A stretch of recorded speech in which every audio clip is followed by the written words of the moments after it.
الحمد للہ والمنہ والصلاة والسلام علی الخاتمین ذی البینۃ والجنۃ وعلی آلہما واصحابہما الذین هم فازوا بالنفس المطمئنہ اما بعد فقد قال اللہ تعالی فی القرآن المجید ادع الی سبیل ربک بالحکمۃ والموعظۃ الحسنہ۔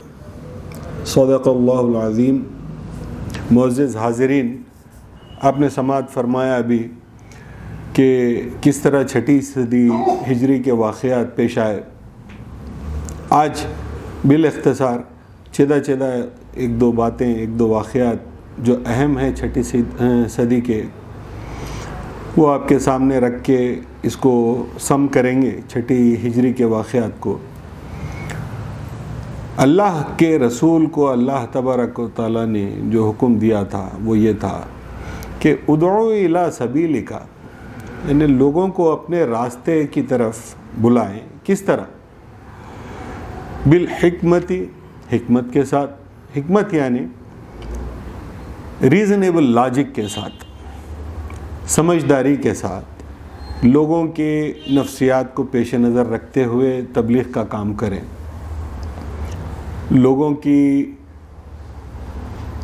کا جو مرکز نظر ہے اس کو پیش نظر رکھیں، تدبیر اچھی کریں تاکہ لوگ آسانی کے ساتھ آپ کی وہ جو اچھی بات آپ پیش کرنا چاہتے ہیں اس کو قبول کر سکیں آسانی کے ساتھ۔ تو بالحکمت، حکمت کے ساتھ، والموعظۃ الحسنہ، اچھے واعظ و نصیحت کے ذریعے سے۔ جہاں دنیا اسلام کو یہ کہہ کر بدنام کرتی ہے کہ دین اسلام تلوار کے زور پر، طاقت کے زور پر پھیلایا گیا، یہ ایک واضح حکم اللہ تبارک و تعالیٰ کا اپنے کلام مبین میں ہے جو اللہ نے اپنے نبی کو دیا ہے، اور اللہ تبارک و تعالیٰ حکم فرما رہا ہے کہ حکمت اور واعظ و نصیحت کے ذریعے سے دین لوگوں تک پہنچاؤ، اپنے پروردگار کی طرف لوگوں کو واعظ و نصیحت کے ذریعے سے اور حکمت و تدبر کے ذریعے سے لوگوں کو دعوت دو۔ آپ غور فرمائیے کہ رسول اکرم صلی اللہ علیہ وسلم نے کس حلم، کس صبر اور کس حکمت کا مظاہرہ اپنی حیات طیبہ میں کیا ہے۔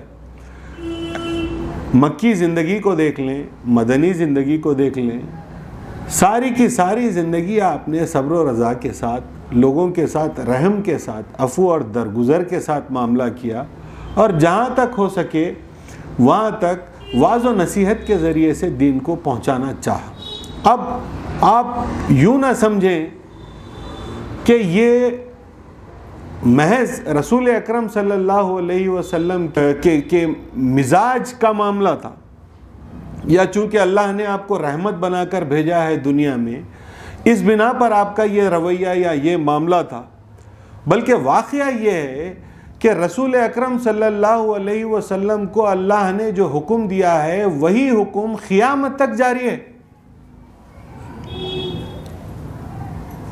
بات صرف یہ نہیں ہے کہ اللہ نے اپنے رسول کو حکمت اور واعظ و نصیحت کے ذریعے سے تبلیغ کا حکم دیا، بلکہ وہ سارے لوگ جو قیامت تک رسول اکرم صلی اللہ علیہ وسلم کے بتائے ہوئے راستے پر چلتے ہوئے دین اسلام کی تبلیغ دنیا میں لوگوں پر کرنا چاہتے ہیں، ان کے لیے یہ فرض ہے کہ وہ اسٹریٹجی کریں اور اسٹریٹجی کے ساتھ واعظ و نصیحت کے ساتھ دنیا کے سامنے دین کو پیش کریں۔ کوئی جبر، لا اکراہ فی الدین، دین میں کوئی جبر نہیں ہے، کسی پر زور زبردستی کے ذریعے سے آپ دین کسی پر مسلط نہیں کر سکتے۔ دین کا راستہ تسلیم و رضا کا راستہ ہے، لوگوں کو دین تسلیم و رضا کے ساتھ قبول کرنا پڑے گا۔ دل جس پر مائل نہ ہو، جس چیز پر انسان کا دل مائل نہ ہو، جس سے انسان کا دل راضی نہ ہو،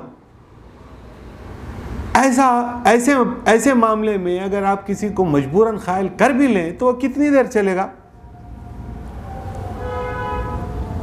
جتنی دیر آپ کا ڈر، خوف یا مجبوری جس بنا پر آپ نے اسے مجبور کیا ہے، کچھ وقت کے بعد وہ ختم ہو جاتا ہے اور اس کی اصلی حالت ظاہر ہو جاتی ہے۔ تو آج جو ساری دنیا کے ہر خطے میں زمین کے طول و عرض میں یہ دین اسلام کی حقانیت کی علامت قیامت تک باقی رہے گی کہ لوگوں نے جو رسول اکرم صلی اللہ علیہ وسلم کی دعوت پر لبیک کہا ہے وہ کسی مجبوری سے نہیں کہا. ہندوستان کے حالات خود آپ آج دیکھ لیں. حکومت اور حکومت سے وابستہ ساری ایجنسیز اپنی شد و مت کے ساتھ یہ کوشش کر رہے ہیں کہ مسلمان اپنے دین سے بیزار آ جائیں،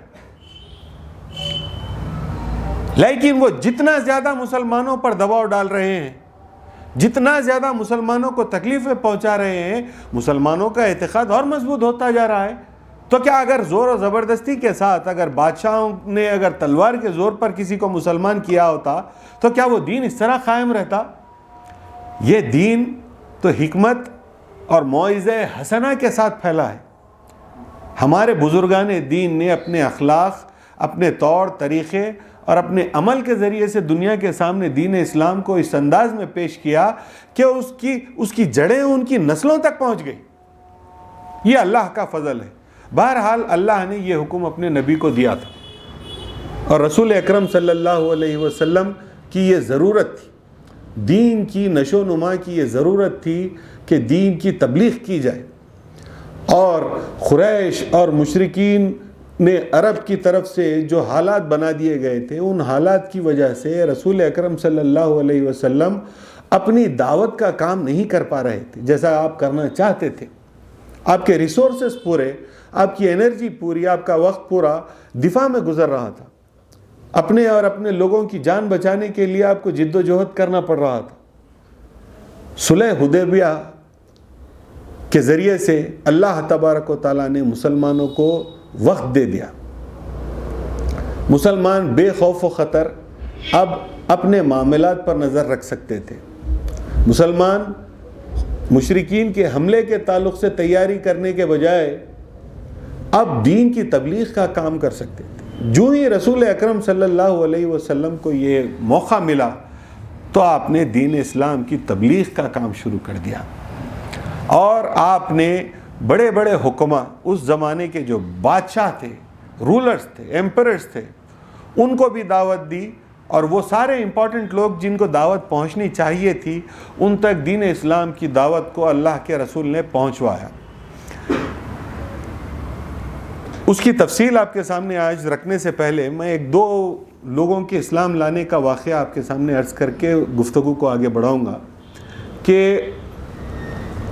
رسول اکرم صلی اللہ علیہ وسلم کے صلح حدیبیہ کے بعد مدینہ تشریف لا لینے کے بعد دو ایسے لوگ ہیں جن کا ذکر کرنا بہت ضروری ہے جنہوں نے اسلام قبول کیا. مسلمانوں کے اخلاق، ان کے کردار اور ان کے صلہ رحمی کو دیکھ کر یہ دو لوگوں نے اور اللہ کی دی ہوئی توفیق کی بنا پر دین اسلام میں حصہ لیا. ایک نے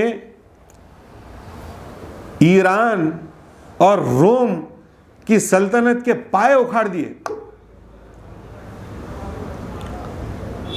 اور دوسرے نے مصر کو فتح کر لیا. یہ دو ساتھی تھے، بچپن کے دوست تھے اور یہ دونوں کے دونوں جس طرح اسلام کے مخالف بھی ساتھ تھے، اسلام کی تائید میں بھی ساتھ تھے.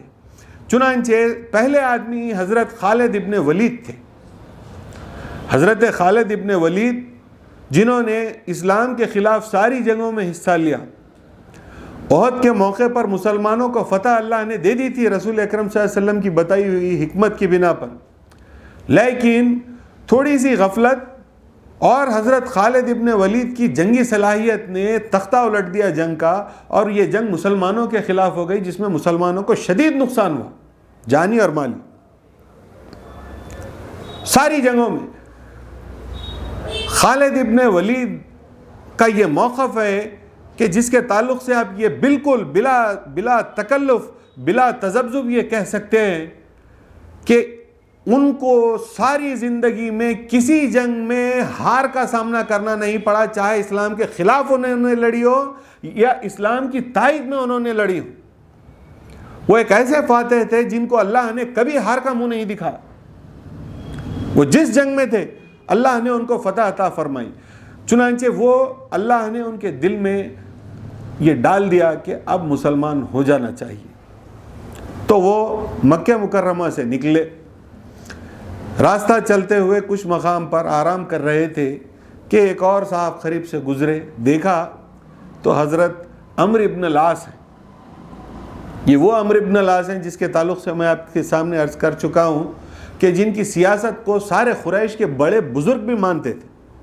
چنانچہ مسلمانوں نے جب حبش میں نجاشی کے پاس پناہ لی تھی تو انہی کو سیاست اور ڈپلومیسی کے ذریعے سے مسلمانوں کو وہاں سے واپس لانے کے لیے بھیجا گیا تھا. میں نے یہ واقعے کی تفصیل رکھی ہے, آپ پرانے لیکچرز میں سن سکتے ہیں آپ چاہے تو. عمرو ابن العاص نے حضرت خالد سے سوال کیا, خالد کدھر کا ارادہ ہے؟ تو وہ تو دو ٹوک تھے. انہوں نے کہہ دیا کہ میں نے مسلمان ہونے کا ارادہ کیا ہے, مدینہ منورہ جا رہا ہوں رسول اکرم کی خدمت میں کلمہ پڑھنے کے لیے. پلٹ کے انہوں نے حضرت عمر سے سوال کیا کہ عمر تم کدھر جا رہے ہو؟ حضرت عمر نے کہا میرا بھی یہی ارادہ ہے, میں بھی اسی ارادے سے نکلا تھا. چنانچہ دونوں ساتھی مل کے رسول اکرم صلی اللہ علیہ وسلم کی خدمت میں حاضر ہوئے. وہاں پر اپنے کیے ہوئے معاملات پر شرمندگی کا اظہار کیا. رسول اکرم صلی اللہ علیہ وسلم نے انہیں معاف کر دیا اور ان کو دل کھول کے ان کا استقبال کیا اور وہ دائرہ دین میں داخل ہو گئے. حضرت خالد ابن ولید کے فضائل پر ایک باضابطہ لیکچر کیا جا سکتا ہے, لیکن یہاں پر ان کی ایک خصوصیت میں آپ کے سامنے ظاہر کر دوں. ایک مرتبہ رسول اکرم صلی اللہ علیہ وسلم ٹھہرے ہوئے تھے فتح مکہ کے موقع پر. رسول اکرم کی جو فوج فتح مکہ کے لیے نکلی تھی اس کے ایک ڈویژن کے کمانڈر حضرت خالد ابن ولید تھے. دیکھیے آپ, یعنی جو مسلمانوں کے خلاف ہر جنگ میں کمانڈر رہے ہیں, اب مسلمانوں کی طرف سے اللہ تبارک و تعالیٰ نے انہیں کمانڈر بنایا مسلمانوں کی ایک ٹکڑی کا. رسول اکرم صلی اللہ علیہ وسلم نے کسی سے سوال کیا وہ کون جا رہا ہے؟ تو کسی نے کہا وہ خالد ہے, خالد ابن ولید. تو رسول اکرم نے فرمایا انہو سیف اللہ المسلول, کہ بے شک وہ اللہ کی برہنہ تلوار ہے. یہ ان کو خطاب تھا رسول اکرم صلی اللہ علیہ وسلم کا کہ وہ ایک ہیرو کی طرح ہر جنگ میں فاتح رہے. ہر جنگ میں اللہ تبارک و تعالیٰ نے انہیں فتح عطا فرمائی. چنانچہ اللہ تبارک و تعالیٰ کے حکم ہی کی بنا پر اللہ کے رسول نے انہیں یہ خطاب مرحمت فرمایا اور فرمایا کہ وہ ایک برہنہ تلوار ہیں. تو یہ دو بزرگوں نے دائرہ دین میں اپنے آپ کو شامل کر لیا اور مسلمان ہوئے. یہ 6 ہجری کے اہم واقعات میں سے ایک واقعہ ہے. اب جو اللہ کے رسول کے دعوت نامے اس زمانے کے بڑے بڑے رؤساء اور شہنشاہوں کو گئے, ان میں سے قابل ذکر جو اہم واقعات ہیں ان میں سے کچھ کو میں آپ کے سامنے رکھنا چاہوں گا, اور اس کی تفصیل بھی یوں رکھ دیتا ہوں میں کہ کون کہاں گیا تھا. اللہ کے رسول نے بھیجا وحیہ کلبی رضی اللہ تعالیٰ عنہ کو قیصر روم کے پاس, ہرقل کے پاس. حضرت عبداللہ بن حذافہ کو بھیجا خسرو پرویز کے پاس, یہ ایران ساسنیٹ شاہ کا جو بادشاہ تھا اس کے پاس. حاتب بن ابی بلعتہ ان کو بھیجا عزیز مصر کے پاس, اور سلید بن عمرو بن عبد شمس کو بھیجا روسائے یمامہ کے پاس. یمامہ جو ہے ایک بہت وسیع اور عریض علاقہ تھا عرب کا, جہاں پر مختلف قبائل بستے تھے. بعد میں وہ قبائل دائرہ دین میں آئے, ان کا تذکرہ آپ آگے سنیں گے, کافی واقعات میں ان کا ذکر آئے گا. تو وہاں پر رسول اکرم صلی اللہ علیہ وسلم نے ان کو بھیجا, اور شجاع بن وہب الاسدی کو آپ نے رئیس حدود شام کے پاس بھیجا, اور عمرو ابن امیہ رضی اللہ تعالیٰ عنہ کو بھیجا نجاشی کے پاس, حبش کے بادشاہ جس نے پہلے مسلمانوں کو پناہ دی تھی. اب اس میں بڑی تیزی کے ساتھ میں عرض کر دیتا ہوں کہ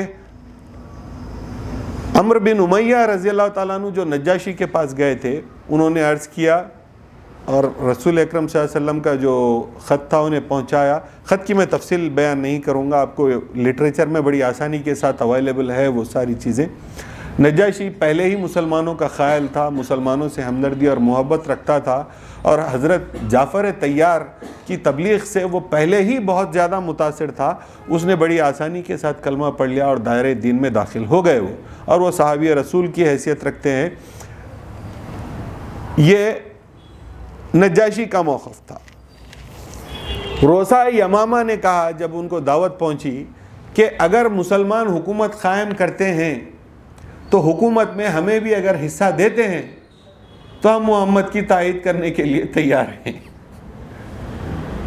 وہ یہ سمجھ رہے تھے کہ جس طرح قبائل ایک دوسرے کے ساتھ ٹریٹیز وغیرہ کرتے ہیں تو یہ اسی طرح کا کوئی معاملہ ہوگا کہ چونکہ اسلام ایک تحریک بن کے آگے بڑھا ہے اور حکومت ان کی پھیل رہی ہے, تو اگر یہ حکومت قائم کر لیتے ہیں تو ہم کو بھی شاید اس میں حصہ دیں گے, اور اگر وہ حصہ دیتے ہیں تو ہم ان کی تائید کر لیں گے.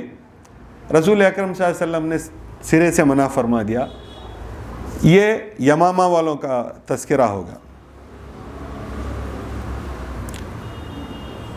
شجاع بن وہب الاسدی یہ رئیس حدود شام تھے, اور یہ ان کا ذکر میں آپ کو قیصر روم کے ساتھ کروں گا, کیونکہ یہ جو حارث تھے یہ قبیلہ غسان کے سربراہ تھے, صدر تھے, اور اس زمانے میں شام میں حکومت قبیلہ غسان کی تھی. یہ ان کے انڈر کام کرتے تھے, ان کو پیٹرنیج دیتے تھے, ان کے انڈر جو ہے ان کی زندگی چل رہی تھی, اور یہ لائل تھے بیزنٹائن حکومت کے. روم کا ایسٹرن رومن امپائر جو تھا اسے بیزنٹین کہا جاتا ہے, تو یہ بیزنٹین کے لائل تھے, انہی کے ساتھ ان کی وابستگی تھی, اور قبیلہ غسان انہی کے ماتحت تھا. حارث اس کے سربراہ اور سردار تھے. حارث کا ذکر میں قیصر کے ساتھ کروں گا. پہلے یہاں پر میں ایران والوں کا, مصر والوں کا ذکر کر دیتا ہوں کہ جب حاتب بن ابی بلعتہ رضی اللہ تعالیٰ عنہ عزیز مصر کے پاس پہنچے تو انہوں نے ان کی بڑی عزت کی, تعظیم کی, تکریم کی. رسول اکرم صلی اللہ علیہ وسلم کا خط سنا, پڑھا, کچھ پلٹ کے سوالات کے ساتھ انہیں روانہ کیا, اور کچھ تحائف اپنی طرف سے دیے, جس میں قابل ذکر دو چیزیں ضرور ہیں. ایک خچر تھا جو رسول اکرم صلی اللہ علیہ وسلم کو تحفے کے طور پر بھیجا گیا تھا, جس کو دلدل کہا جاتا ہے. یہ ایک تحفہ عزیز مصر نے اللہ کے رسول کو بھیجا, اور اس کے ساتھ ساتھ دو کنیزیں, کنیز کی حیثیت سے بڑی معزز خواتین مصر کی. اب تو وہ دو کنیزیں انہوں نے بھیجی, جن میں سے ایک کا نام ماریا خبتیہ اور دوسری کا نام سیرین تھا. یہ دونوں بہنیں تھیں, ان کے پاس کے معززین میں سے تھیں, لیکن کنیز بنا کر رسول اکرم صلی اللہ علیہ وسلم کی خدمت میں بھیجی گئیں. بہرحال جب انہیں پیش کیا گیا تو رسول اکرم صلی اللہ علیہ وسلم نے اس تحفے کو قبول کیا. عزیز مصر نے اسلام تو قبول نہیں کیا, لیکن یہ معاملہ قابل ذکر اس وجہ سے ہے کہ ماریا خبتیہ رضی اللہ تعالی عنہ حرم میں داخل ہوئی اللہ کے رسول کے. اب مورخین نے, بعض نے انہیں باندی کی حیثیت سے داخل ہوئی ہیں لکھا ہے, اور بعض نے انہیں بیوی کی حیثیت سے داخل ہوئی ہیں لکھا ہے. لیکن فقیر کا یہ خیال ہے کہ جو بھی تضاد ہے روایات میں, جو بھی اختلاف ہے, ان میں ہم سب سے پہلے بنیادی معیار جو مقرر کریں گے کسی بات کے قبول کرنے کا, وہ یہ ہوگا کہ ہم رسول اکرم صلی اللہ علیہ وسلم کے کردار کو پیش نظر رکھیں گے. اس کردار کے حوالے سے کسی نقل کی, کسی حدیث کی حقانیت کو جانچیں گے. رسول اکرم صلی اللہ علیہ وسلم نے جس رحم کا اور جو بہترین معاملہ غلاموں کے ساتھ کیا, اور جس نے تاریخ میں سب سے پہلے غلامی کے طریقے کو ختم کرنے کی تحریک کی, میں نہیں سمجھتا اس کا کردار, ایسی شخصیت کا کردار اس بات کی اجازت دے گا کہ کسی کو بحیثیت لونڈی یا باندی اپنے حرم میں داخل کرے. یہ رسول اکرم صلی اللہ علیہ وسلم کے کردار اور آپ کے اخلاق کے مغائر ہے. تو ایسی روایت اگر مستند طرق سے بھی آتی ہوں تو فقیر کا یہ خیال ہے کہ ان کو رد کرنا چاہیے اور وہ بات کو قبول کرنا چاہیے جس کے ذریعے سے اللہ کے رسول کا صحیح کردار ظاہر ہوتا ہو۔ تو یہ ایک تاریخ ساز غلطی ہے جو مورخین نے کی ہے، اگرچہ کہ اس کی ضد میں بہت سارا استدلال دوسرے خیال والے لوگوں نے بھی دیا ہے جو یہ خیال رکھتے ہیں کہ بحیثیت بیوی آپ جو ہے حرم میں داخل ہوئی ہیں آپ کے، تو یہ بھی بات ہے وہ بھی بات ہے، مگر اب بات یہی ہے کہ ہم کیا قبول کریں گے۔ لٹریچر تو دونوں طرح کا ہے، لیکن قبول ہم کون سا کریں گے؟ تو فقیر کا معروضہ یہ ہے کہ قبول وہ کرنا چاہیے جس میں رسول اکرم صلی اللہ علیہ وسلم کا وہ کردار ظاہر ہو جس کا ثبوت اللہ نے قرآن کی ایک آیت کو، مستقل آیت کو بنا کر پیش کر کے یہ فرمایا، اِنَّكَ لَعَلَىٰ خُلْقٍ عَظِيمٍ، اللہ نے اپنے رسول کے تعلق سے فرمایا۔ تو جس معاملے میں اللہ کے رسول کے اخلاق کے مغایر کوئی چیز نظر آتی ہو، میرے خیال سے اس کی سند کی تحقیق کرنے کی بھی ضرورت نہیں ہے، سرے سے اسے اٹھا کے نکال کے پھینک دینا چاہیے، میرا یہ عقیدہ ہے۔ غرض یہ ایک اہم معاملہ تھا، یہ معاملہ عزیز مصر کے ساتھ ہوا۔ اب حضرت عبداللہ رضی اللہ تعالیٰ عنہ جب خسرو پرویز کے پاس گئے، ایران کے بادشاہ کے پاس، تو اس زمانے میں جو بادشاہ کو خط لکھتے تھے تو اوپر سب سے اوپر خط میں، خط کے سب سے اوپر بالائی حصے میں بادشاہ کو مخاطب کیا جاتا، اس کے نیچے سارا مضمون لکھا جاتا، یہ پروٹوکول تھا۔ اب جو خط رسول اکرم صلی اللہ علیہ وسلم کی طرف سے گیا اس میں اوپر بسم اللہ الرحمن الرحیم، پھر اس کے نیچے من رسول اللہ، اللہ کے رسول کی طرف سے، پھر اس کے نیچے پھر اس کا تذکرہ۔ تو انہیں وہ شخص دعوت اسلام کے تعلق سے کچھ سننا سمجھنا تو بات کی بات تھی، لیکن وہ خط دیکھتے ہی برہم ہو گیا اور اس نے کہا کہ میری یہ تو توہین کی ہے تم لوگوں نے۔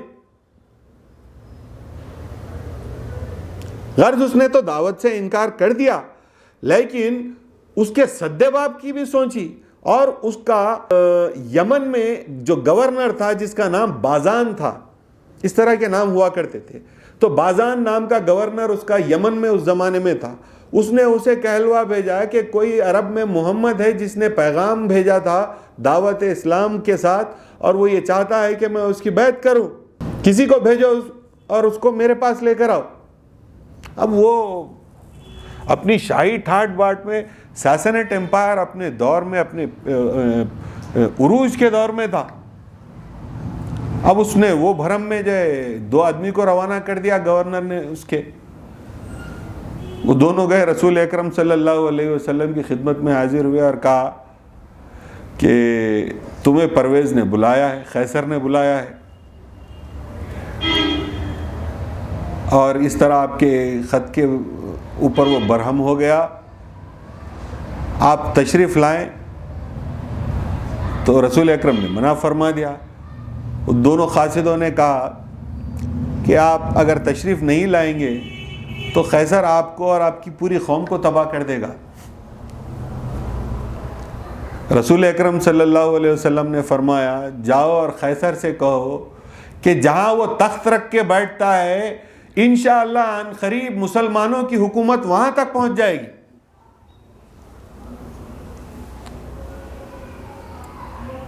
غرض مسلمانوں کی حکومت تو پہنچی وہاں تک، لیکن وہ دیکھنے کے لیے بھی اللہ نے اسے زندہ نہیں چھوڑا، اسی کے بیٹے نے اس کا فوری قتل کر دیا اور اس کو جو ہے اس کی زندگی وہیں پر ختم ہو گئی، وہ قابض ہو گیا تخت پر۔ تو جس کا بھروسہ تخت پر، فوج پر تھا، اس کا نتیجہ یہ ہوا کہ اس کے اپنے بیٹے نے اس کا قتل کر کے تخت پر سوار ہو گیا۔ اور رسول اکرم جس کے مٹھی بھر صحابہ جو صبح اور شام مٹی میں کام کر رہے ہیں لیکن بھروسہ اللہ کی ذات پر ہے، انہوں نے کہا جہاں پر تیرا تخت ہے وہاں تک مسلمانوں کی حکومت ہوگی، اور اللہ نے وہاں تک مسلمانوں کی حکومت پہنچا دی۔ یہ اللہ پر بھروسہ رکھنا ہے۔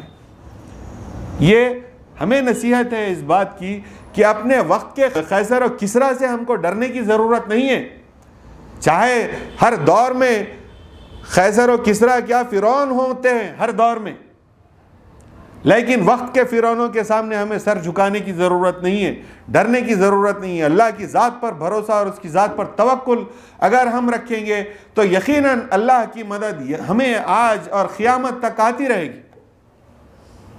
تو یہ معاملہ ایران کو جو خاصیت گیا اس کے ساتھ ہوا۔ اب ایک آخری جو تذکرہ ہے وہ بڑا دلچسپ ہے، اس وجہ سے میں نے اسے آخر میں رکھا، وہ ہے کہ ہرقل کے پاس بیزنٹائن حکومت کا جو بادشاہ تھا، جو خط گیا وہ حضرت وحیہ کلبی لے کر نکلے شام میں، حمص میں اس وقت ان کا دارالخلافہ تھا، اور وہاں پر جو حکومت چل رہی تھی وہ غسانی ہوئی قبیلے کی حکومت چل رہی تھی، اور حارث غسانی کو حضرت وحیہ کلبی رضی اللہ تعالیٰ عنہ وہ خط پہنچاتے۔ اب دو خط رسول اکرم صلی اللہ علیہ وسلم نے بھیجے تھے، ایک راست حارث کو اور ایک ہرقل کے لیے۔ ہرقل کی ایرانیوں کے ساتھ ایک جنگ ہوئی تھی جس میں بہت بڑی فتح ایرانیوں کو ہو گئی تھی۔ پلٹ کر ہرقل نے بہت بڑا لشکر جمع کیا اور اس سے بڑی شکست اس نے ایرانیوں کو دے دی۔ چنانچہ اللہ کا شکر ادا کرنے، یہ عیسائی لوگ تھے تو وہ بیت المقدس کی طرف گیا اور وہاں پر اس نے کچھ عبادات کی، اس نے کچھ اپنے ٹریڈیشنل ریچولز ادا کیے اللہ کے شکر کے طور پر کہ اللہ نے اتنی بڑی فتح اسے عطا کر دی ایرانیوں کے خلاف۔ تو حضرت وحیہ کلبی نے حارث کا خط بھی حارث کو دے دیا اور ہرقل کا خط بھی حارث کو دے دیا۔ حارث نے اپنا خط پڑھا اور ہرقل کا خط بیت المقدس کی طرف بھجوا دیا، کیونکہ بادشاہ کے لیے آیا تھا خط وہ، تو وہاں پر بھجوا دیا۔ وہ قیصر کو ملا بیت المقدس میں، اور حارث نے اپنا خط پڑھا تو دعوت اسلام پڑھی، اور اس کو اس بات سے اتنا غصہ آیا کہ اس نے اس کے ٹکڑے ٹکڑے کر دیے خط کے، اور رسول اکرم صلی اللہ علیہ وسلم سے جنگ کرنے کا فیصلہ کیا۔ نتیجہ یہ ہوا کہ سرے سے تباہ ہو گئے اور ان کی حکومت ختم ہو گئی، جس کا تذکرہ آنے والے وقت میں انشاءاللہ کریں گے۔ لیکن یہ واقعہ دعوت اسلام پر ہوا تھا، میں اس کو آپ کے سامنے رکھ رہا ہوں۔ جو خط ہرقل کے پاس پہنچا، ہرقل نے اس خط کو پڑھا، اس کے دربار میں کسی نے اسے ٹرانسلیٹ کر کے عربی میں وہ خط کی تفصیل سنائی۔ اس نے کہا اچھا ٹھیک ہے، کوئی عرب ہیں تو انہیں ڈھونڈ کر لاؤ، میں ان سے معلومات حاصل کرنا چاہتا ہوں۔ تو حضرت ابو سفیان غزہ گئے ہوئے تھے، ہرقل کے لوگوں نے انہیں وہاں سے پکڑا اور ان کے قافلے کے ساتھ ان کو جو ہے ہرقل کی خدمت میں پیش کر دیا۔ ہرقل نے، بادشاہ قیصر نے ابو سفیان سے کچھ سوالات کیے، ابو سفیان نے کچھ جواب دیا، اور پھر اس پر قیصر نے ایک جواب دیا۔ آپ کو بڑا دلچسپ مکالمہ ہے، اس کو سننا چاہیے۔ قیصر نے سوال کیا حضرت ابو سفیان سے کہ یہ جو نبی ہونے کا دعویٰ کر رہا ہے یہ کون ہے، اس کا خاندان کیسا ہے؟ حضرت ابو سفیان نے کہا وہ میرے ہی خاندان کا ہے، اور مکے کے اشراف میں ان کے خاندان کا شمار ہے۔ پھر قیصر نے سوال کیا کیا ان کے خاندان میں پہلے کسی نے نبی ہونے کا دعویٰ کیا ہے؟ ابو سفیان نے کہا نہیں۔ پھر قیصر نے سوال کیا کہ کیا اس کے خاندان میں پہلے کوئی بادشاہ گزرا ہے؟ ابو سفیان نے کہا نہیں۔ پھر قیصر نے سوال کیا کہ جن لوگوں نے اس دین کو قبول کیا ان کی حالت کیا ہے، وہ کیسے لوگ ہیں؟ کیا کمزور غریب لوگ ہیں یا طاقتور روسا معززین؟ حضرت ابو سفیان نے کہا بے وہ تو بالکل یعنی نچلے طبقے کے کمزور لوگ ہیں۔ پھر قیصر نے سوال کیا کہ اس کے پیرو بڑھتے جاتے ہیں یا گھٹتے جاتے ہیں؟ دیکھیے آپ، وہ ایک بادشاہ ہے، اس کی جانچنے کی، دعوے کو جانچنے کا طریقے کو دیکھیے آپ کیسے جانچ رہا ہے۔ وہ یہ سوال کر رہا ہے کہ اس کے ماننے والے جو اس کے پیرو ہیں ان میں کمی آ رہی ہے یا وہ زیادہ ہوتے جا رہے ہیں، وہ بڑھتے جا رہے ہیں؟ حضرت ابو سفیان نے سوچ کر کہا وہ تو بڑھتے جاتے ہیں، ہمارے لاکھ مزاحمت کے باوجود، ہمارے لاکھ جبر کے باوجود، ظلم کے باوجود وہ تو بڑھتے جا رہے ہیں۔ تو انہوں نے کہا وہ بڑھ رہے ہیں۔ پھر قیصر نے سوال کیا کہ کیا وہ کبھی عہد و پیما کی خلاف ورزی بھی کرتے ہیں؟ رسول اکرم کے تعلق سے سوال کیا کہ کیا کبھی اس نے کوئی عہد و پیما بھی توڑا ہے؟ تو حضرت ابو سفیان کہتے ہیں اب تک تو ایسا کوئی واقعہ پیش نہیں آیا، لیکن اب ہم نے ایک معاہدہ کیا ہے۔ صلح حدیبیہ کا حوالہ دے کر وہ کہتے ہیں کہ ہم نے ابھی معاہدہ کیا ہے، دیکھتے ہیں اس کے تعلق سے وہ کیا کرتے ہیں۔ پھر قیصر سوال کرتا ہے کہ کیا تم لوگوں نے کبھی اس سے جنگ کی ہے؟ تو حضرت ابو سفیان نے کہا ہاں بالکل کی ہے۔ پھر وہ سوال کرتا ہے کون غالب آیا؟ تو حضرت ابو سفیان کہتے ہیں کبھی وہ غالب آیا تو کبھی ہم غالب آئے۔ پھر قیصر سوال کرتا ہے کہ وہ کیا سکھاتا ہے، اس کی دعوت کس کے بارے میں، وہ سکھاتا کیا ہے؟ تو حضرت ابو سفیان فرماتے ہیں کہ ایک خدا کی عبادت کا حکم دیتے ہیں، اس کے علاوہ کسی اور کی عبادت سے منع کرتے ہیں، کسی کو خدا کی ذات میں شریک کرنے سے منع کرتے ہیں، نماز پڑھنے کا حکم دیتے ہیں، اور یہ کہتے ہیں کہ تم سچ بولو، صلہ رحمی کرو اور نیکی کے راستے، تقوی کے راستے کو اختیار کرو۔ یہ ان کی دعوت اس بارے میں ہے۔ تو اس پر جو ہے قیصر اب جواب دیتا ہے کہ پیغمبر ہمیشہ شریف خاندان سے ہوتے ہیں، تم نے کہا وہ اشراف میں سے ہیں، کیونکہ اس کے خاندان میں کسی نے پہلے پیغمبر ہونے کا دعویٰ نہیں کیا ہے، اس بنا پر اس بات کا گمان نہیں کیا جا سکتا کہ اسے پیغمبر ہونے کی ہوس ہوگی۔ اس کے خاندان میں پہلے کوئی بادشاہ نہیں گزرا ہے، چنانچہ اس بات بنا پر یہ بھی نہیں کہا جا سکتا ہے کہ اسے بادشاہی کی ہوس ہوگی۔ پھر وہ کہتا ہے کہ جو شخص لوگوں سے جھوٹ نہیں کہتا وہ خدا پر کیوں جھوٹ باندھے گا؟ جو شخص لوگوں سے جھوٹ نہیں کہتا وہ خدا پر کیوں جھوٹ باندھے گا؟ پھر وہ کہتا ہے کہ پیغمبر کے پیرو ابتدا میں کمزور لوگ ہی ہوتے ہیں۔ تاریخ اٹھا کر دیکھ لو کہ جتنے نبی اللہ گزرے ہیں ان کے ابتدا میں جو متبعین ہیں وہ سب کے سب کمزور لوگ تھے۔ تو یہ بھی ایک علامت ان کے سچ ہونے کی ہے۔ پھر وہ کہتا ہے کہ سچے مذہب کی علامت یہ ہوتی ہے کہ وہ بڑھتا ہی جاتا ہے۔ دیکھیے کیسا انالیسس ہے، بادشاہ ہے اتنی بڑی حکومت کا، کہ جو سچا دین ہوتا ہے اس کے ماننے والے بڑھتے ہی چلے جاتے ہیں۔ پھر کہتا ہے تم نے یہ مانا کہ وہ فریب نہیں کرتے، یعنی عہد و پیمان نہیں توڑتے، چنانچہ پیغمبروں کی بھی یہی صفت ہوتی ہے۔ تم نے کہا کہ وہ نماز اور تقوی اختیار کرنے کا حکم دیتے ہیں۔ اگر یہ سب سچ ہے، اگر تو جو تم نے کہا ہے وہ سب سچ ہے، تو میری آج تم یہ بات سن لو کہ اس کو اللہ تبارک و تعالی میں جس مقام پر ٹھہرا ہوا ہوں اس مقام کا بھی قبضہ اللہ اسے دے گا۔ یہ کون کہہ رہا ہے؟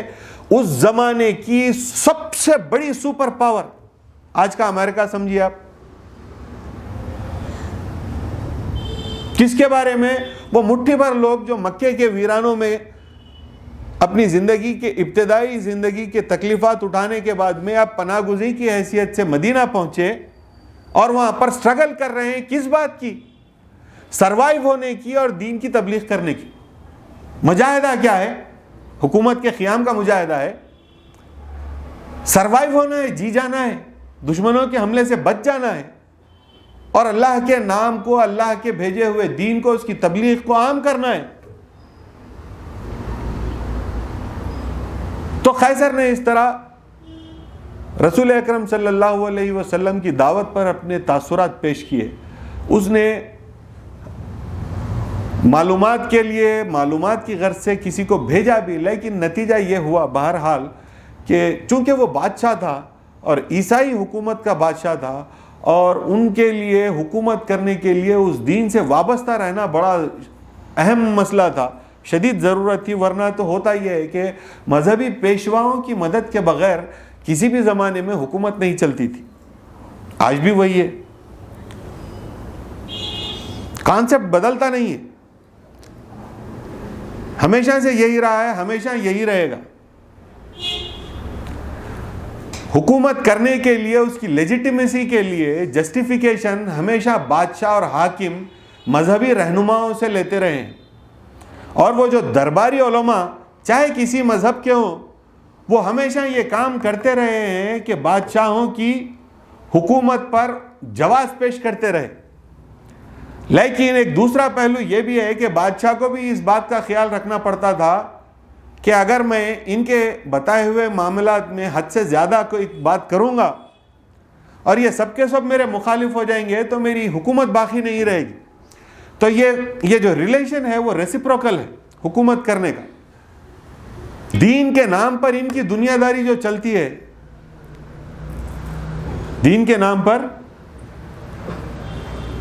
درباری علماء کی جو دنیا داری چلتی ہے، وہ بادشاہوں کی مدد سے، اور بادشاہوں کی جو حکومت چلتی ہے وہ دین کے نام پر. تو یہ ایک آرڈر ہے لوگوں کو بیوقوف بنا کے حکومت کرنے کا، لوگوں کو پاگل بنا کر حکومت کرنے کا. آج اگر آپ آج کے حالات دیکھیں گے تو میں تو یہ سمجھتا ہوں کہ کچھ بھی نہیں بدلا. اگر کسی علاقے میں الیکشن کے تعلق سے آپ جا کے دیکھیں گے، اگر کسی علاقے میں آج کے الیکشنز کے تعلق سے آپ جا کے دیکھیں گے، اب یو پی کا الیکشن چل رہا ہے، آپ جا کے دیکھیے وہاں پہ ڈیفرنٹ سکولز آف تھاٹ جو ہیں مسلمانوں کے. اب یہ جو پولیٹیشنز ہیں، یہ پولیٹیشنز جو ہے کیسے کام کرتے ہیں، نیشنل پولیٹکس ہے. اب وہاں پہ جا کے کام کیا کر رہے ہیں، بریلی میں گئے تو وہ ایک پارٹی کا ساتھ دے رہے ہیں. اب پروپیگنڈا کیسا چل رہا ہے، بریلی کے مسلمان فلانا پارٹی کے ساتھ ہیں، کیونکہ بریلی اسکول والے ان کی تائید کر دیے. دیوبند گئے، ایک دوسری پارٹی دیوبند گئی، تو دیوبندی لوگ جو ہے یہ جس پارٹی کا ساتھ دینا ہے ان کا ساتھ دے کے وہ پارٹی کی مخالفت، ان کا دیوبند والوں نے ان کی تائید کر دی. لہٰذا دیوبند سے وابستہ، اس نظریے سے وابستہ جتنے لوگ ہیں وہ اس پارٹی کو ووٹ دیں گے. ووٹ اسی نام پر مانگ رہے ہیں. ہم نے بھی حال میں حیدرآباد میں اپنے محلے میں چنچل گوڑے میں الیکشن دیکھا کہ پولیٹیشنز جو ووٹ مانگنے آ رہے تھے انہوں نے بھی ہمارے مذہبی رہنماؤں کے پاس جا کر ووٹ کی اپیل کی. تو جب سے دنیا بنی ہے، دنیا جب سے بنی ہے، یہ لیڈرشپ کا جو کانسیپٹ ہے وہ ایسا ہی ہے کہ مذہب کے نام پر لوگ جھکتے ہیں، اور لوگوں کو جھکائے بغیر حکومت نہیں کی جا سکتی. بادشاہوں کے ہاتھ میں علماء اعلی کار رہے، اور علماء کے ہاتھ میں دین اعلی کار رہا. بادشاہ نے علماء کا استعمال کیا، علماء نے دین کا استعمال کیا آپ کو بیوقوف بنا کے حکومت کرنے کے لیے. تو یہ ایک اندھیرا ہمیشہ سے رہا. ہرقل بھی اسی بنا پر، اسی بنیاد پر حکومت کرتا آ رہا تھا. اس کے باپ دادا نے بھی جو حکومت کی تھی اسی کانسیپٹ کے تحت حکومت کی تھی. اب اگر وہ دین اسلام کی طرف راغب ہو جاتا اور اس کو قبول کر لیتا تو اس کی اور اس کی آل اولاد کے لیے یہ مسئلہ ہو جاتا کہ وہ حکومت نہیں کر پاتے عیسائیوں پر. تو وہ مجبور تھا، اس نے بھی دین اسلام کو قبول نہیں کیا. تو اس کے ساتھ چھٹی ہجری کے جو اہم واقعات تھے وہ میں نے آپ کے سامنے عرض کر دیے. انشاءاللہ العزیز آئندہ مجلس میں 7ویں ہجری کے واقعات کے ساتھ ابتدا کرتے ہیں. اللہ تبارک و تعالیٰ سے یہ دعا ہے کہ ان واقعات کو صرف سن کر محظوظ ہونے کے بجائے اللہ ہم کو اس بات کی توفیق عطا فرمائے کہ ان سے کچھ نصیحت حاصل کریں. اللہ تبارک و تعالیٰ قرآن مجید میں ارشاد فرماتا ہے وَتِلْكَ الْأَمْثَالُ نَضْرِبُهَا لِلنَّاسِ لَعَلَّهُمْ يَتَفَكَّرُونَ. ہم نے قرآن مجید میں یہ جو واقعات، یہ جو مثالیں آپ کے سامنے بیان کی ہیں، ان کو بیان کرنے کا جو مقصد ہے وہ مقصد یہی ہے کہ ہم جو ہیں آپ کو ایک دعوت فکر دے رہے ہیں، اور اس پر آپ فکر کریں، تفقہ فی الدین کریں، غور کریں، تاکہ آپ کی زندگی بہتر ہو۔